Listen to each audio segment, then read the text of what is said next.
Nosotros en nuestro ministerio, en Levanta, tenemos una frase que es muy importante y que nos ha ayudado muchísimo a nosotros a poder centrarnos en cumplir el ministerio que el Señor nos ha dado.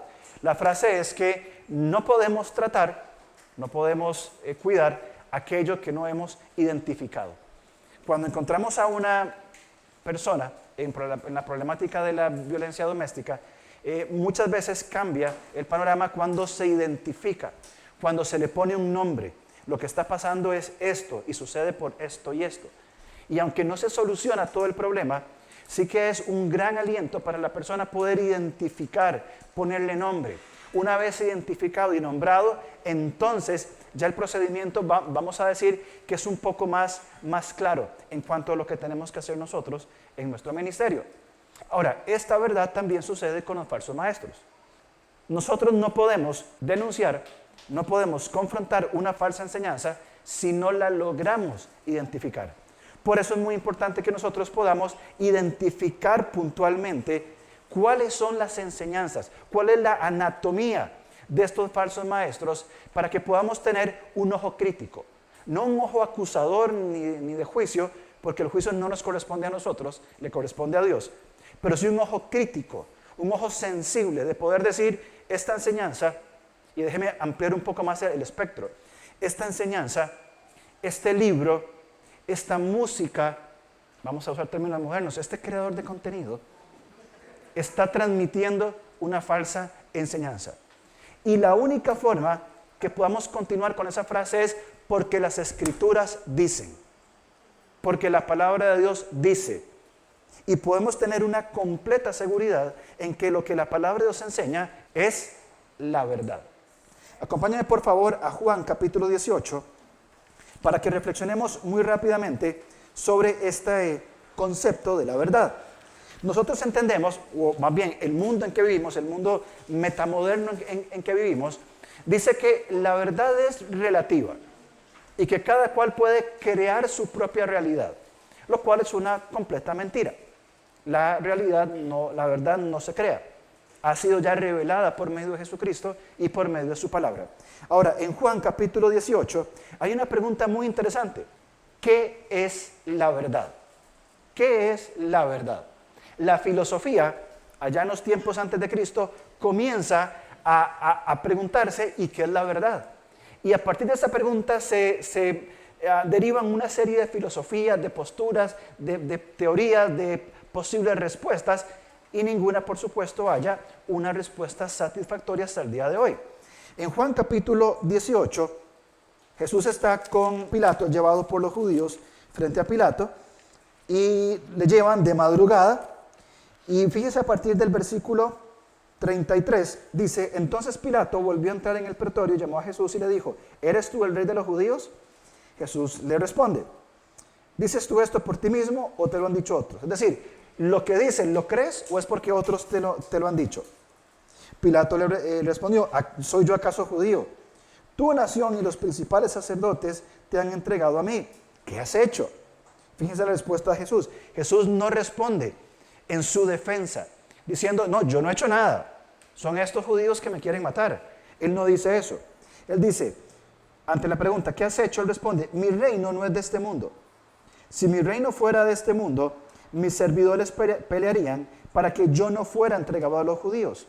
Pero mi reino no es de este mundo. Le sigue hablando frente a frente, cara a cara, a un hombre que era una autoridad, un hombre que probablemente ensorbecido por el poder, se creía el único rey o alguien sumamente importante. Entonces Pilato le responde, luego, ¿eres tú el rey? Y fíjense la respuesta de Jesús. Tú dices que yo soy rey. Yo para esto he nacido y para esto he venido al mundo, para dar testimonio de la verdad. Cristo es el Rey, nacido, encarnado, para venir a revelar la verdad absoluta.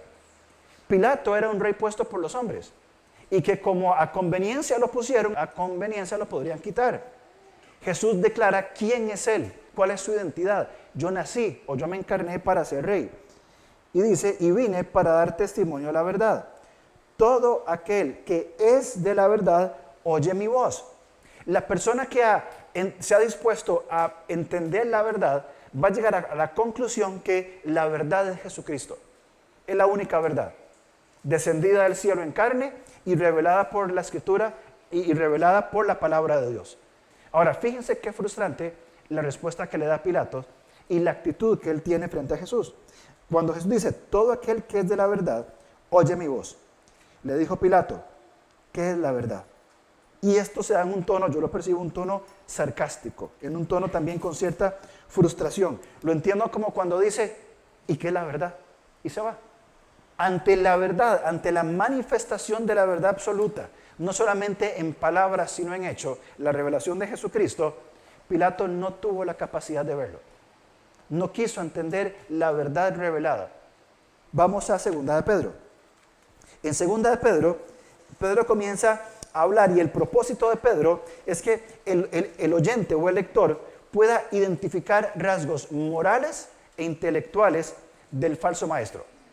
Rasgos morales e intelectuales del falso maestro para guardarse de su influencia y entender cómo es andar en la verdad.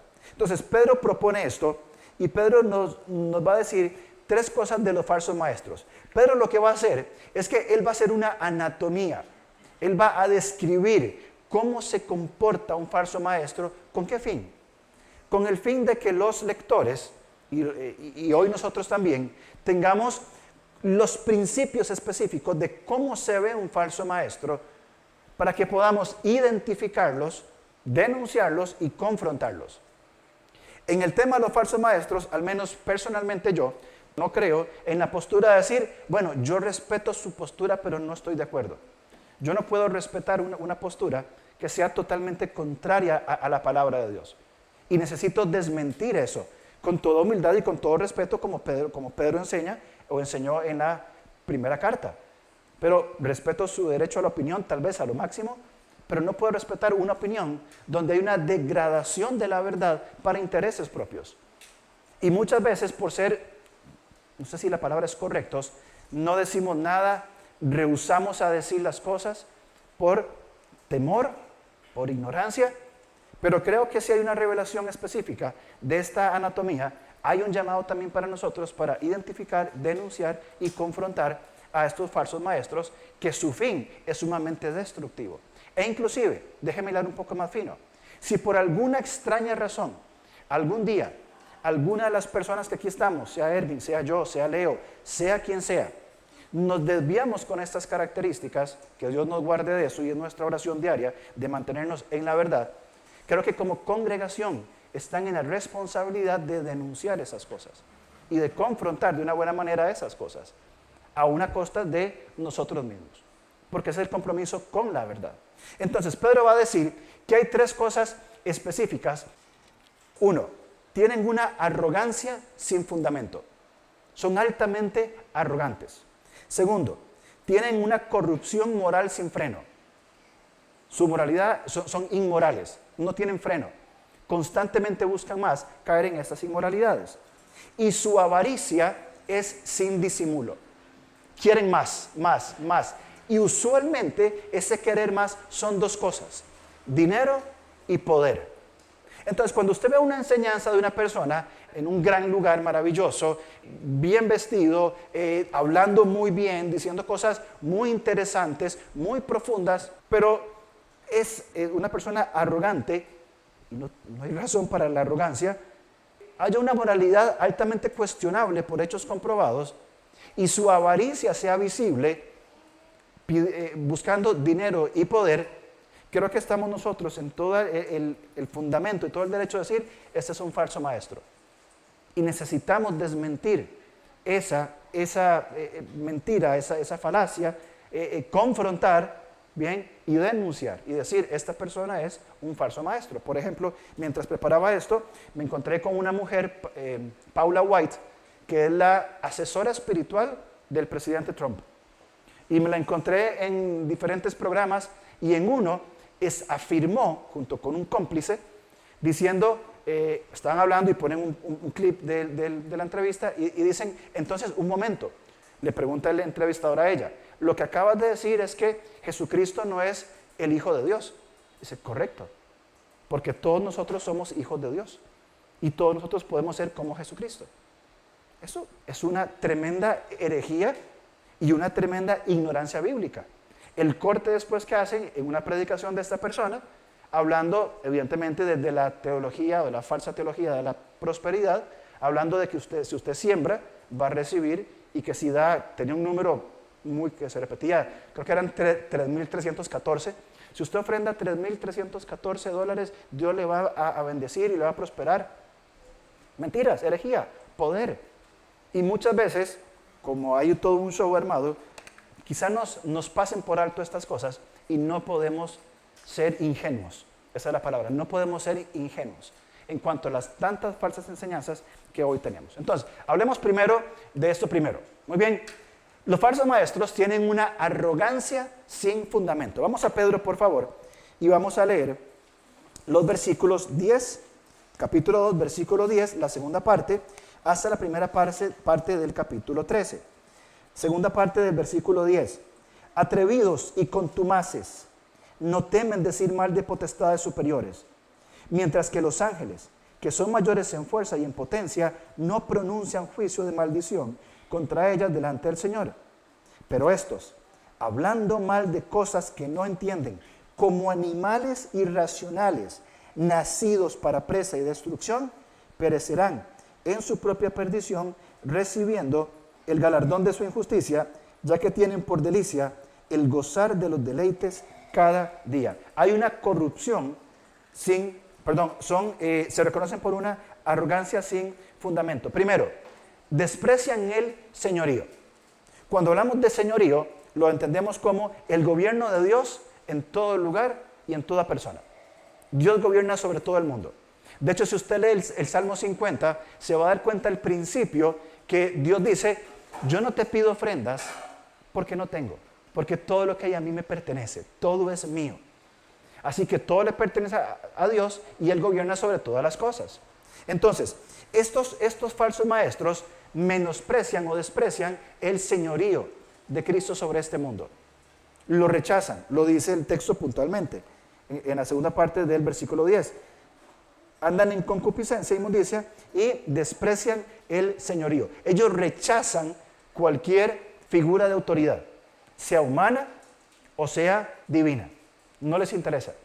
Por esto, esos falsos maestros van procurando ponerse en posiciones, en pirámides de poder, en lo más alto posible. Y se van atribuyendo nombres como apóstoles de apóstoles, como apóstoles de apóstoles de apóstoles, y ahí va, ¿verdad? Cada vez buscando un título superior. Ya los que cantan no son cantantes, son salmistas.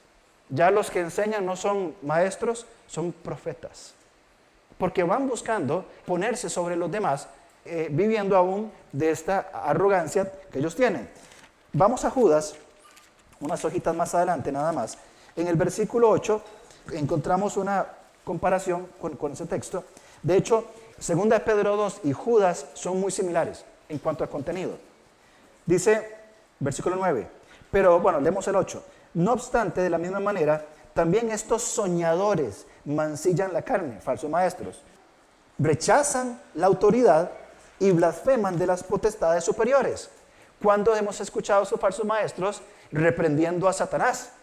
O sacando demonios, o expulsando demonios, o hablando con supuesta autoridad contra seres espirituales. Rechazan la autoridad, blasfeman de las potestades superiores, pero cuando el arcángel Miguel contendía con el diablo disputando por el cuerpo de Moisés, no se atrevió a proferir juicio de maldición contra él, sino que dijo, el Señor te reprenda. Es muy probable que Dios envió uno de sus ángeles para tomar el cuerpo de Moisés, porque si el cuerpo de Moisés permanecía entre los judíos, ¿en qué se iba a convertir? En un ídolo, probablemente. Así que no hay un lugar, no hay una sepultura, no está el cuerpo de Moisés en ningún lugar. El texto habla sobre este tomar el cuerpo de Moisés. Y el mismo arcángel Miguel, cuando confrontó a Satanás, le dijo, el Señor te reprenda. Ni el mismo ángel se atrevió a hablar de su posición, yo el arcángel Miguel te reprendo, sino que descansa en la autoridad de Dios. Entonces, ¿quiénes son los falsos maestros? ¿O quiénes seríamos nosotros para ese tipo de conductas que desprecian el señorío? No, no lo voy a hacer en el nombre de Jesús, lo voy a hacer en mi nombre. Y se van a dar cuenta que yo, arrogancia, poder, dominio. Pero continúa también y hablan de que son atrevidos y contumaces. Esta palabra contumaces hace un énfasis importante en el sentido de arrogancia. Habla de atrevidos, actúan con atrevimiento y altamente arrogantes. Pero aparte de eso, también este concepto de atrevidos y arrogantes nos pone en algo que ya hablamos la semana anterior, una falta de arrepentimiento. Es decir, estas personas saben lo que están haciendo, van en busca del poder, aunque digan que no, van en busca del poder, de la inmoralidad, dicen que no, pero es evidente que lo hacen, y cuando lo hacen, sabiendo que es algo equivocado, persisten en esta conducta. Y lo que implica esta idea de contumaces tiene que ver con una falta de arrepentimiento. Son duros, son tercos, son arrogantes y no son sensibles a una corrección. ¿Cuál es el principio bíblico? Exhortaos unos a otros, edificaos unos a otros. No me acuerdo si habla, no estoy seguro, si habla de enseñarnos unos a otros. Pero estamos en este principio de necesidad. Y qué edificante es cuando alguien viene y me dice, mira, he estado pensando en esto, o no me quedó claro qué fue lo que dijiste. Y se da esa rica conversación de mutua edificación. Un falso maestro jamás. ¿Por qué? Porque es arrogante. El maestro que entiende las escrituras y las comparte, va a saber que simplemente habla sobre una verdad que no es propia y va a ser humilde. Tercero, ya lo leímos, no temen decir mal. Hablan apresuradamente. Hablan prontamente, no hay una conexión entre lo que ellos dicen. Y finalmente, en esta parte, habla sobre ser animales irracionales. Animales sin razón, alogos, sin conocimiento, sin pensamiento. Son como las criaturas que Dios creó, que no tienen lo que nos distinguen a nosotros de la creación. La razón, el logos, el conocimiento, la razón, no lo tienen. Es decir, se han degradado por su persistencia en este estilo de vida. ¿A qué se compara un falso maestro? Podríamos hablarlo de que el falso maestro se compara a alguien que aparece, que abre una clínica. Tuvimos una experiencia con mi esposa, fuimos a un lugar que nos dijeron que fuéramos y nos dimos cuenta que es una farsa, es una supuesta clínica y lo que hacen es atrocidades con las personas. Ignorantes, sin credenciales. Fuimos y vimos, sospechamos y nunca más volvimos. De hecho, queremos intentar poner algún tipo de queja, porque son personas sin credenciales, atribuyéndose habilidades que podrían ayudar a otra persona, cuando más bien lo que hacen es dañar y destruir. Bueno, así es un falso maestro. Un falso maestro justamente se atribuye cosas de las cuales no puede hablar. Lo leímos en el Salmo y lo vamos a leer al final de este mensaje. Cuando dice, ¿qué hacen mis palabras en tu boca? O sea, fíjense el nivel de confrontación que Dios se hace. Entonces, un par de cosas en cuanto a esto. El rasgo para identificar es su discurso y su conducta. Especialmente temas que tienen que ver con poder, dinero y sexualidad.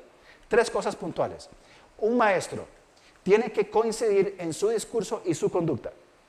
Si algún predicador en este púlpito, su conducta no coincide con su discurso, es preocupante. Pero si además de esto hay asuntos de poder, dinero y sexualidad que no están regidos por los principios bíblicos, probablemente nos estemos enfrentando a un falso maestro. Y eso tiene que ser confrontado desde la verdad revelada de Jesucristo. Y además, el creyente maduro reconoce que la verdadera enseñanza siempre convive con la humildad.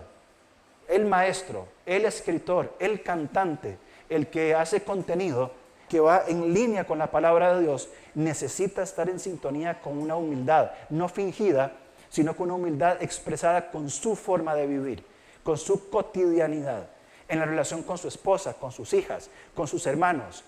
Ahí se tiene que notar si es un falso maestro o no. Muy bien, pero además de esto, también habla de que hay una corrupción moral. Vamos a hablar de esa corrupción moral en esos pocos minutos, porque quiero hacer un énfasis en la segunda parte. Segundo, se reconocen por su corrupción moral sin freno. 13b hasta el 14. Dice, estos son inmundicias y manchas quienes aún mientras comen con vosotros se recrean en sus errores. Tienen los ojos llenos de adulterio, no se sacian de pecar, seducen a las almas inconstantes, tienen el corazón habituado a la codicia y son hijos de maldición. Esta es palabra de Dios. No es un invento humano, es palabra de Dios. Cuando Pedro aquí menciona en el versículo 13, en la segunda parte, cuando habla que son manchas que comen con vosotros, probablemente se estaba refiriendo a que los falsos maestros se habían inmiscuido dentro de las congregaciones y participaban en los ágapes, en las cenas de amor, en participar de la cena, convivían, se sentaban en las mesas y se recreaban en sus errores, en sus pecados. Porque noten que el texto dice, volvemos a leerlo, cuando dice son inmundicias y manchas, quienes aún mientras comen con vosotros, en los almuerzos de fin de temporada de grupos, en la cena de Navidad, en la celebración de la cena del Señor, comen con nosotros, se recrean en sus errores, se jactan de su maldad. O sea, hay una total conducta abierta de sus errores. ¿Y cómo son estos errores? Uno, permanecen en adulterio. El texto dice, en el versículo 14, tienen los ojos llenos de la mujer adúltera. Literalmente es el texto. Sus ojos están llenos de la mujer adúltera. Proverbios habla sobre eso en el capítulo 5. Que sepamos ver a la mujer adúltera y no correr hacia ella. Y es una exhortación en cuanto a la pureza sexual. Porque dice que el joven, el simple, andaba haciendo sus simplezas y vio a la mujer adúltera. Y corrió hacia ella. Y describe la perdición de la inmoralidad sexual. Bueno, estos maestros se jactan de esto. Hablan cosas, su hablar es altamente sexual. Luego dice que no se sacian de pecar. Es decir, se jactan de su pecado. Vamos a Romanos capítulo 1, porque aquí Pablo describe esta situación de una manera muy clara. ¿Cómo se ven estos falsos maestros? Romanos 1, 28 hasta el 32.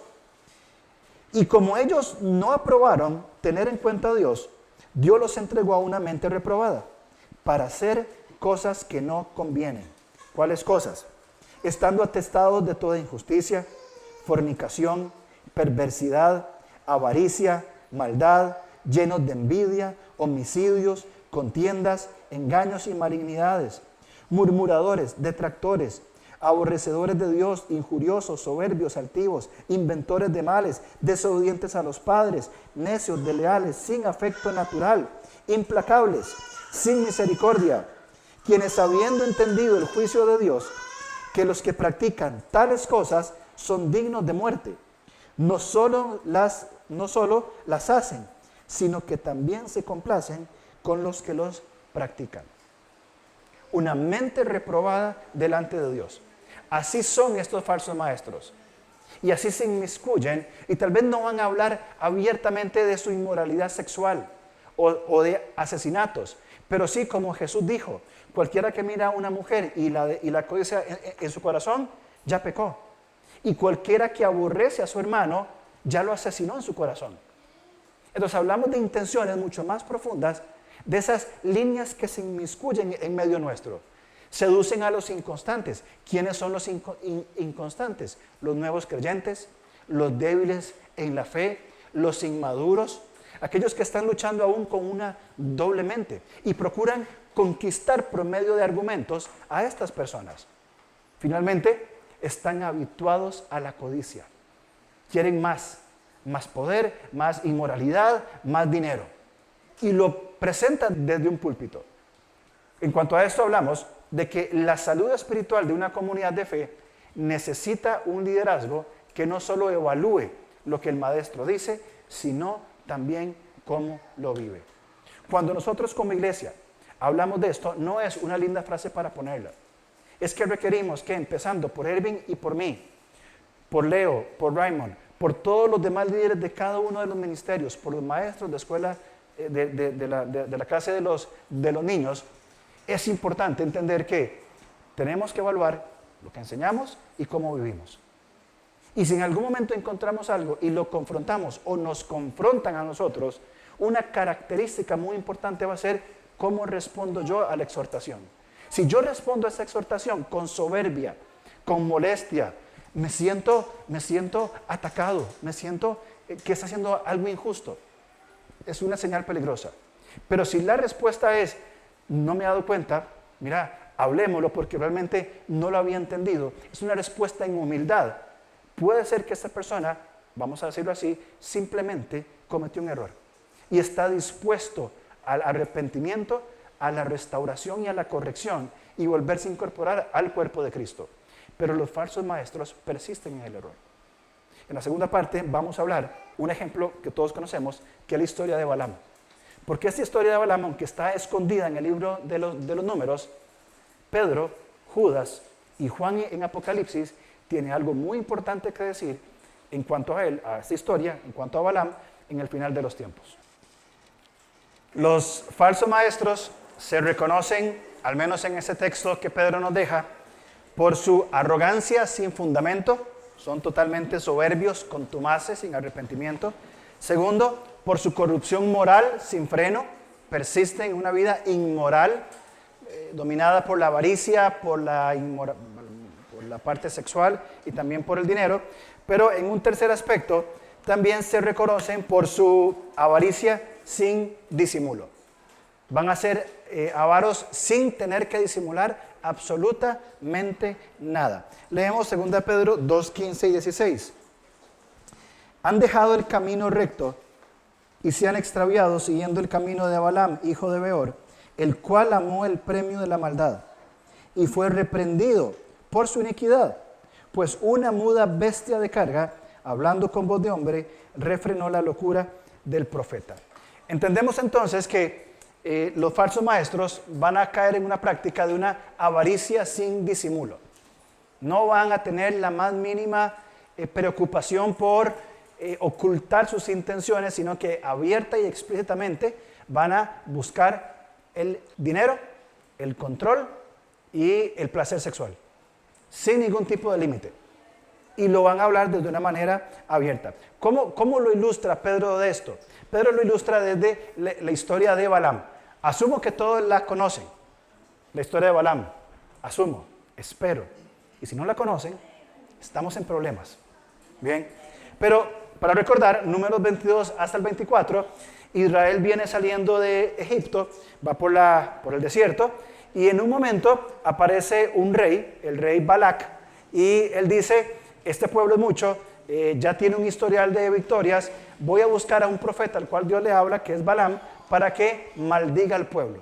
Y se va, y este Balac le ofrece todo, dinero, poder, todo lo que quiera Balaam, Balac se lo iba a dar, con tal que maldijera al pueblo de Israel, para detenerlos y que no avanzaran y los destruyeran.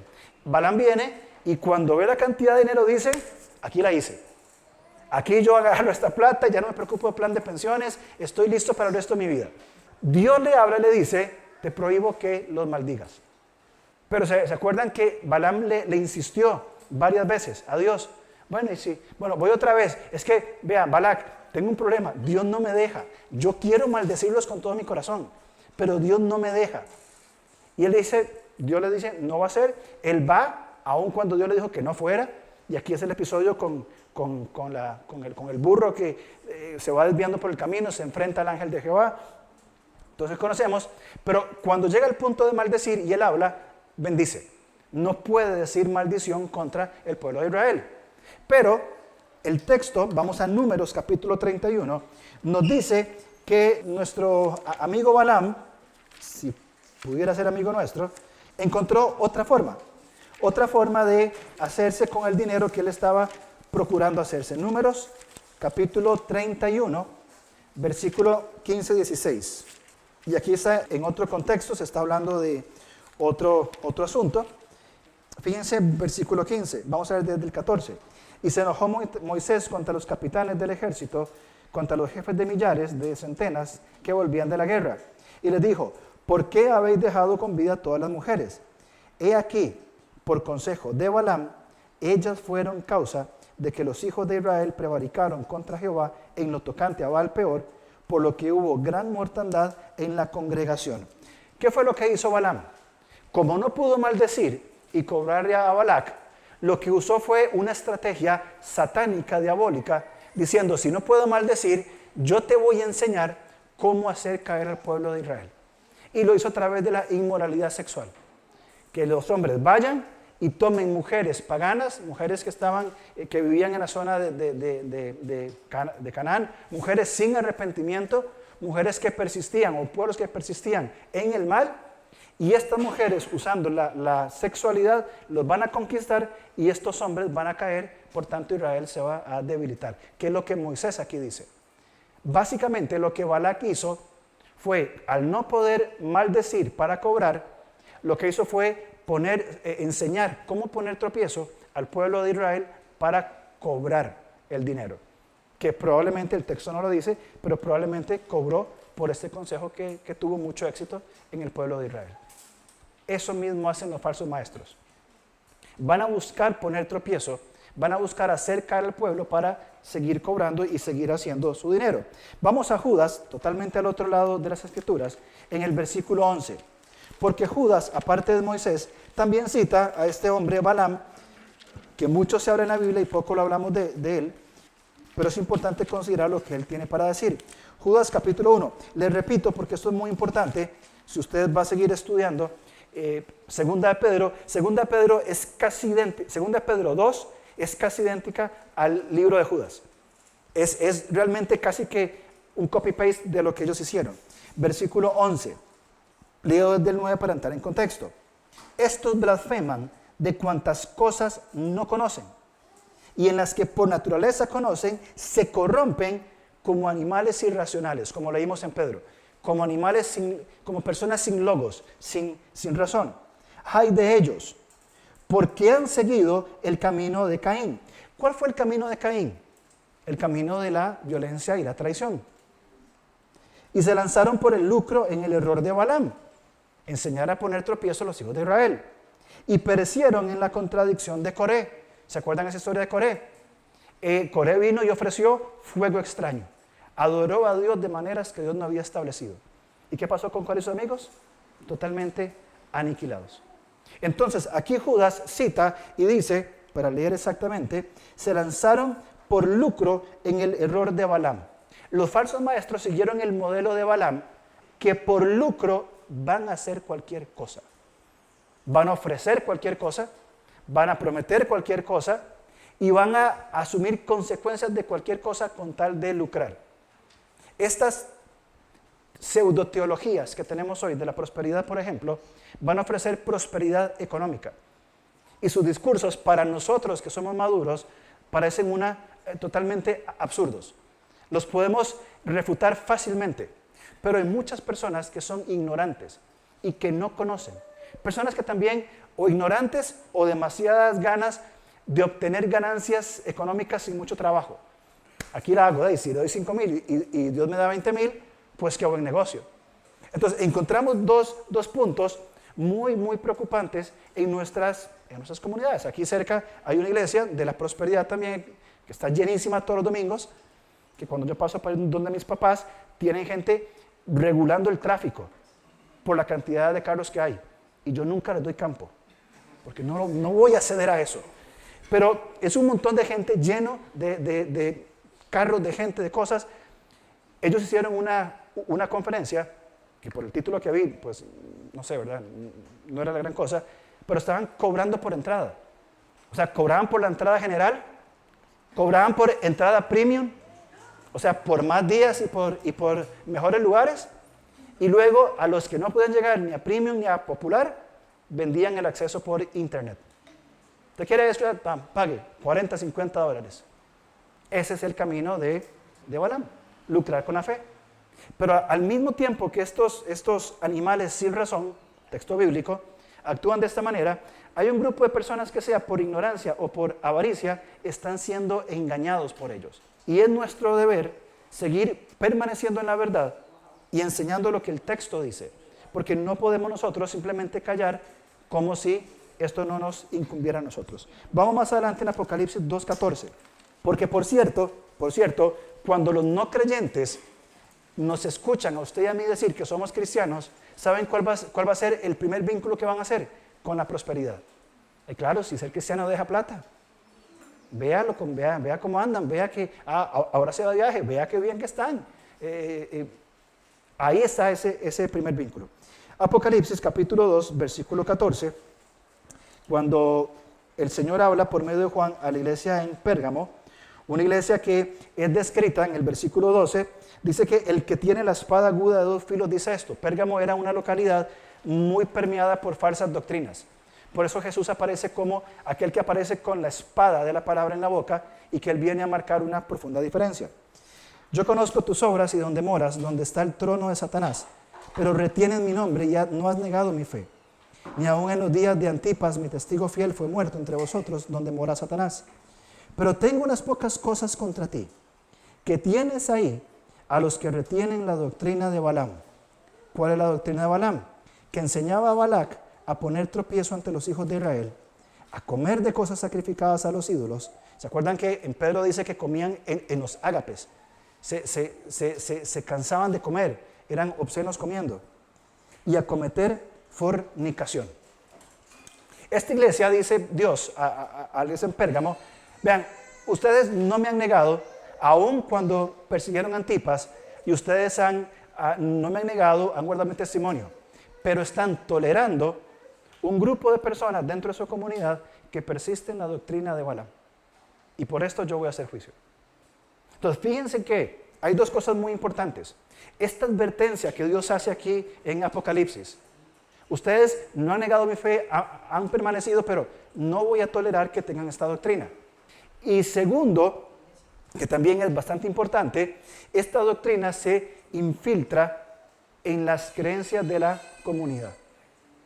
Por eso nos llama a nosotros a decir, no podemos nosotros, como en Pérgamo, decir, bueno, vamos a tolerar ese tipo de cosas.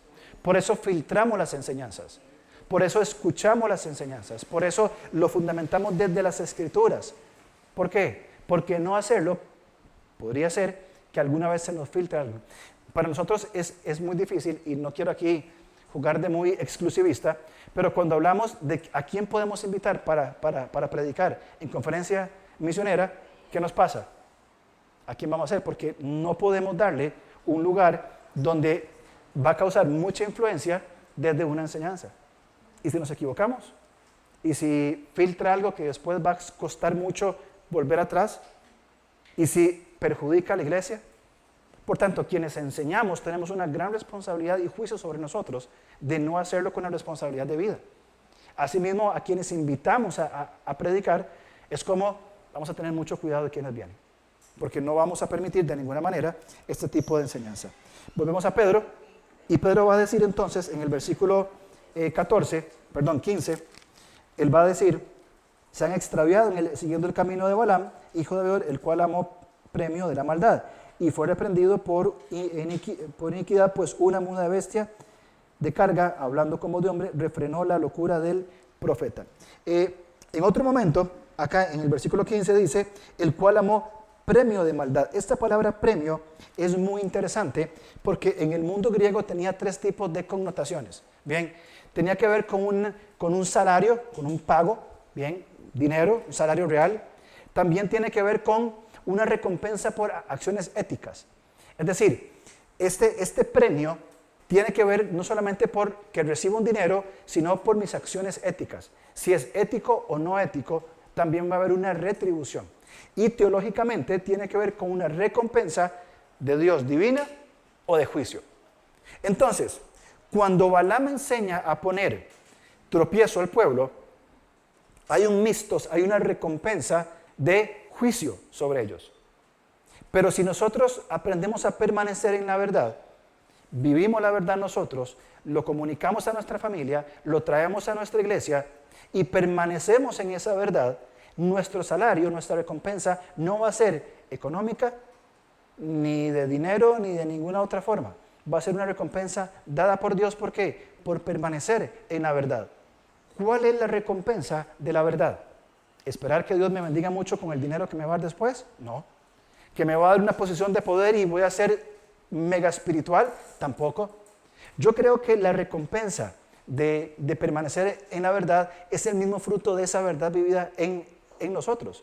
Si yo soy recto delante del Señor y voy a manejar mi vida desde la verdad revelada, habiendo muchas tentaciones a las cuales yo puedo caer, pero me mantengo en la verdad, como decía Ben ahora, mantengo al Espíritu Santo como ese filtro, ese retén, ese protector, y permanezco en la verdad. La permanencia en la verdad en sí misma trae un fruto para vivir tranquila y quietamente en este mundo.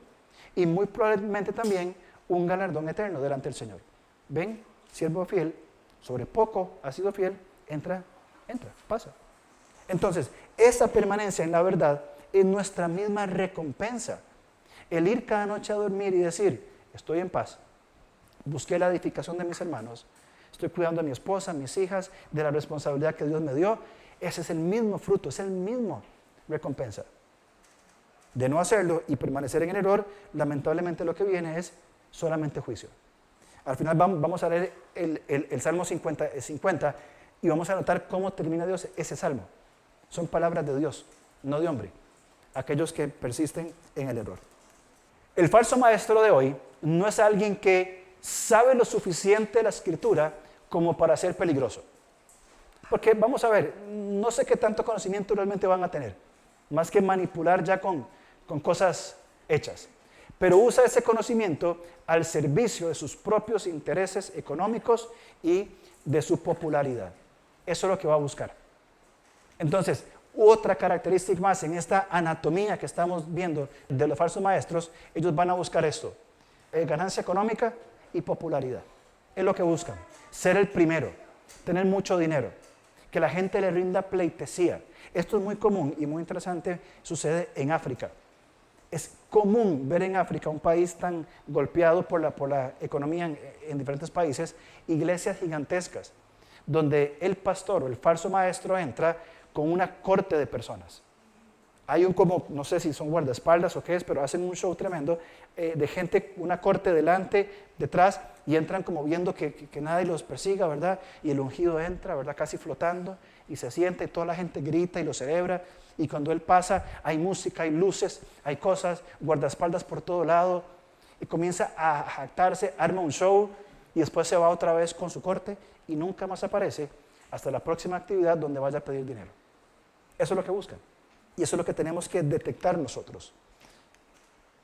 Entonces, ¿cuál es la anatomía de un falso maestro? Arrogancia sin fundamento. Lo que ve, lo que habla, corrupción moral, toda la parte del dinero y una avaricia sin disimulo. Tenemos que tener claras estas ideas. Y cuando escuchemos una predicación, leamos un libro, escuchemos música, pongamos atención a la letra, a la música que encontramos en internet, porque hay mucha música cristiana que realmente de cristiana no tiene nada. Filtremos la música. Si seguimos alguna persona en redes sociales, filtrémosla, cuestionémosla, verifiquemos si de lo que me estoy alimentando es así o no. Un par de cosas. La respuesta de la iglesia no es el miedo. O sea, no nos tiene que dar miedo. Un falso maestro no nos intimida por más que diga o haga, sino el discernimiento informado. Desde un conocimiento de las Escrituras, yo puedo discernir si esto es verdad o no es verdad, si está en las Escrituras o no es así. Y desde esa verdad aprendida, bien, es que nosotros vamos a salir equipados para responder. Pero vuelvo al punto. Yo sé que quizá sea un poco cansado, pero no hay ningún problema. Si nosotros no nos alimentamos de la palabra de Dios de una forma diaria, e inclusive si no estudiamos más allá de una vida, de una práctica devocional, sentarnos a entender, como hicieron con Leo, de entender toda la Biblia, cada libro, los aspectos, y comienzo a crecer en esta madurez, ¿cómo lo vamos a confrontar? Si prefiero tener 2 horas de redes sociales antes de leer un libro por media hora, o de buscar buenos estudios bíblicos, o la misma palabra de Dios, sobre todo la palabra de Dios, creo que tendríamos que cuestionarnos nuestro compromiso con la verdad. Porque ¿cómo podemos desenmascarar lo falso si no conozco lo que es verdadero? Por eso la exhortación es a un discernimiento informado. no un ataque a estas personas. Al fin y al cabo son ignorantes que no tienen conocimiento. 3 acciones específicas. Vamos a Hebreos capítulo 5. Creo que aquí se resume muchísimo este poderoso texto que el autor a los Hebreos escribió. Hebreos 5:14. Vamos a leer desde el 11.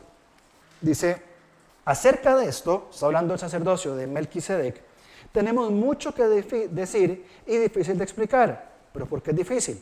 Por cuanto sabéis hechos tardos, perezosos, lentos para oír.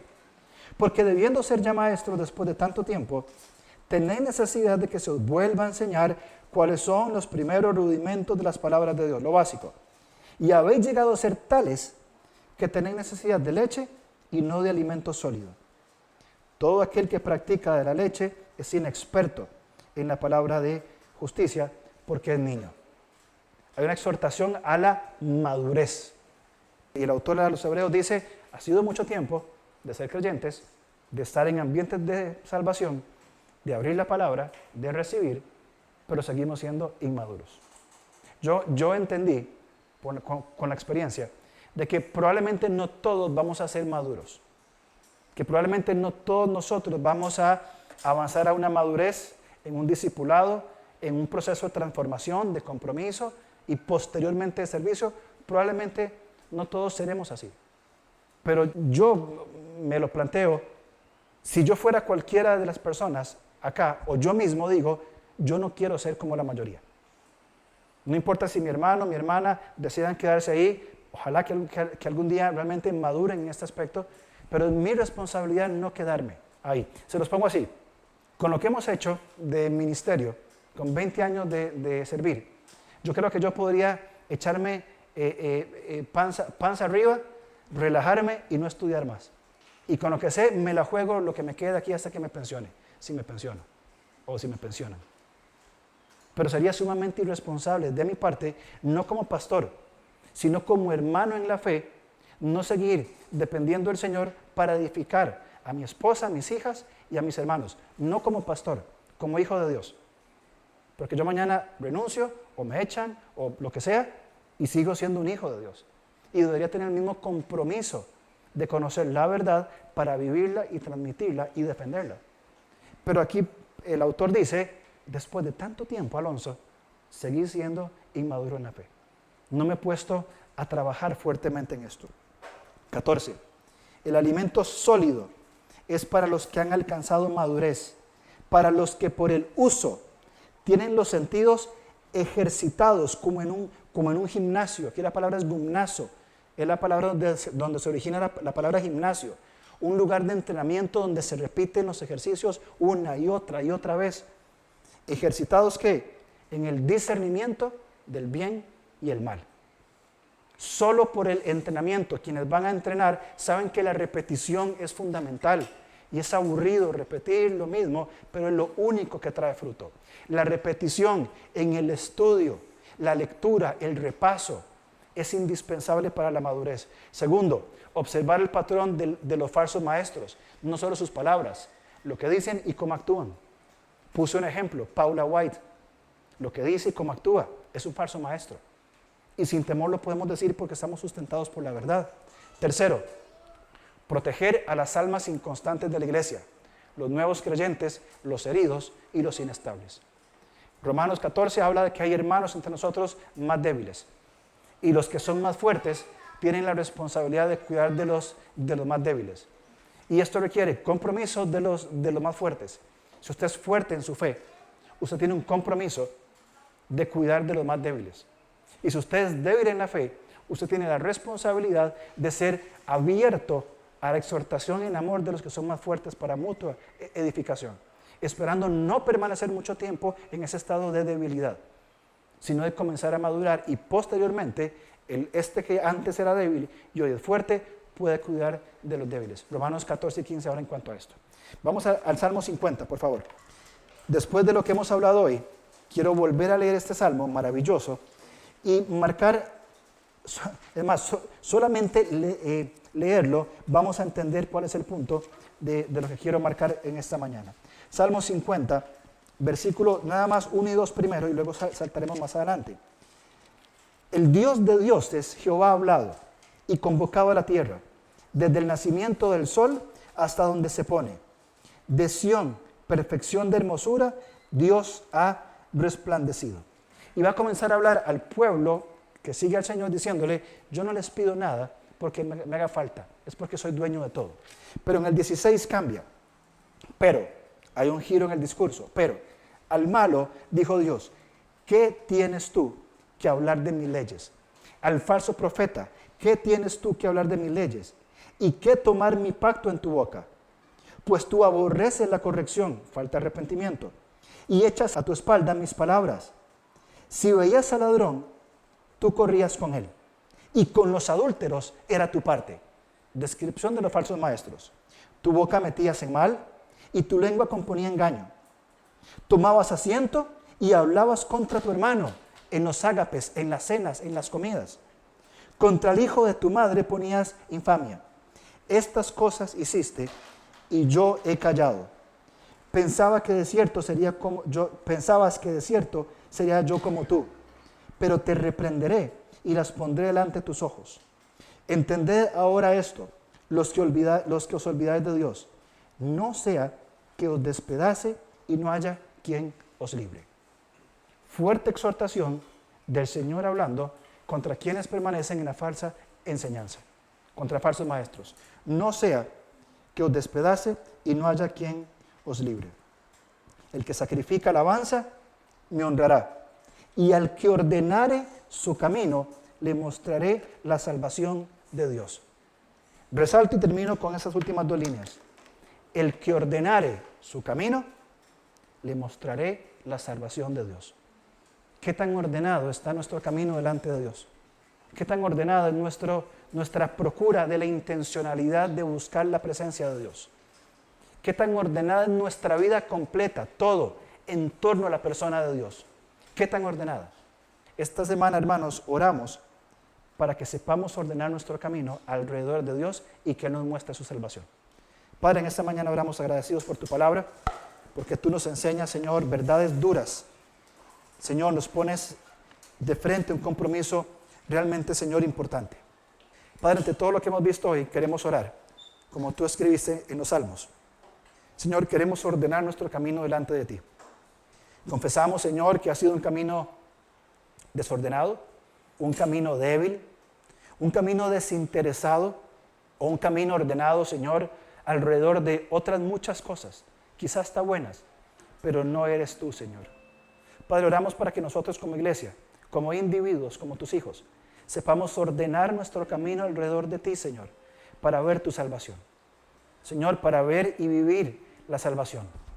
Padre, si nuestros caminos ya son ordenados y estamos viendo, Señor, la salvación, Señor, oramos para que tú sigas ordenándolo, que podamos estar más cerca de tu presencia, Señor, vivir en tu espíritu, vivir cada día dependiendo de los principios, de la guía del espíritu, de la mutua edificación, del cuidado, del amor, Señor, de la práctica, de la mutua exhortación, para seguir ordenando aún más y mejor nuestro camino delante de ti. Señor, queremos ver tu salvación. Padre, queremos seguir ordenando nuestros caminos. Te damos las gracias, oramos en el nombre de Jesús. Amén.